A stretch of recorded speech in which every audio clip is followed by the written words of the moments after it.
I've heard that 5-HTP is particularly effective for emotional hunger. Absolutely, and I agree with Dr. Bruner. There are so many different reasons for people to gain weight. But when I'm thinking about using 5-HTP, I'm using it for my emotional eaters. So if you're hungry because you're stressed, you're depressed, maybe you have financial issues, you're having trouble taking care of your children, that's a great reason to use 5-HTP because typically those patients are unconscious eaters. They're not aware of what they're doing. There are other triggers for their eating, and they're eating for many other reasons. So 5-HTP works because it boosts serotonin, and it really helps to stabilize both mood and appetite.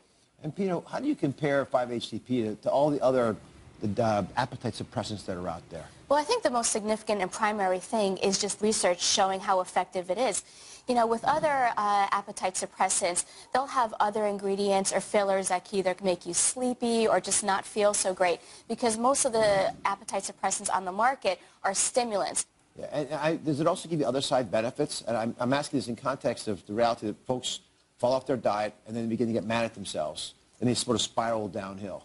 Yeah, it does have other positive benefits. You know, one of the main things that it does elevate their mood, and so it helps them sleep better. So it's this nice cycle so that you're getting better quality sleep, you can make better food choices in the morning, and then you're just feeling better. So again, it all works together, so it's really nice. So all three of you recommend and use 5-HTP in your practice? Mm-hmm. That's correct, yes. So let's go through, if we can, some of the results you've seen. Dr. Bhatia, why don't you go first?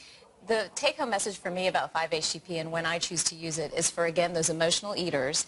And the results we typically see are an average of about 10 pounds of weight loss over a 12-week period of time. But I always reinforce to my patients, this is slow weight loss. It's about a half a pound to a pound a week. But the advantage of slow weight loss is that it's typically lasting weight loss. So even if you come off of 5-HTP, maybe a couple of months down the road, the weight will stay off. I actually like the fact that it's slow weight loss. First of all, for me, it's more believable.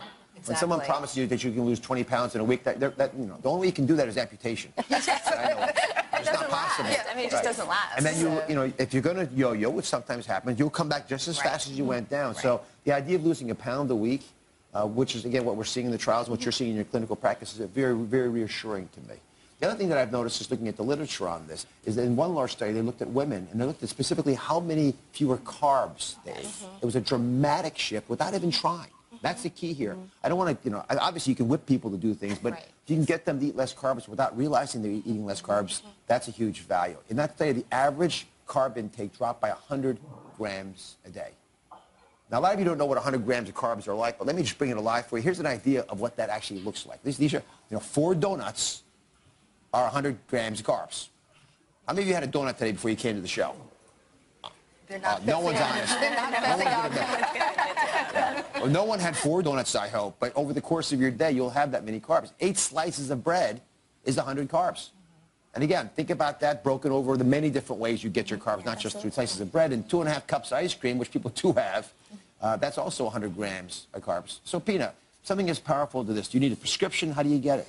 No, that's the great thing about 5-HTP. You could buy it over the counter. You could also buy it online. So most doctors, I know Dr. Bruner and Dr. Bhatia will also recommend it with some other pharmaceutical to help with weight loss. But that's a prescription. But 5-HTP you could find over the counter.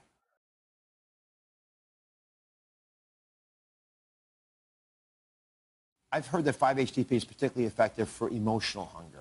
Absolutely, and I agree with Dr. Bruner. There are so many different reasons for people to gain weight. But when I'm thinking about using 5-HTP, I'm using it for my emotional eaters. So if you're hungry because you're stressed, you're depressed, maybe you have financial issues,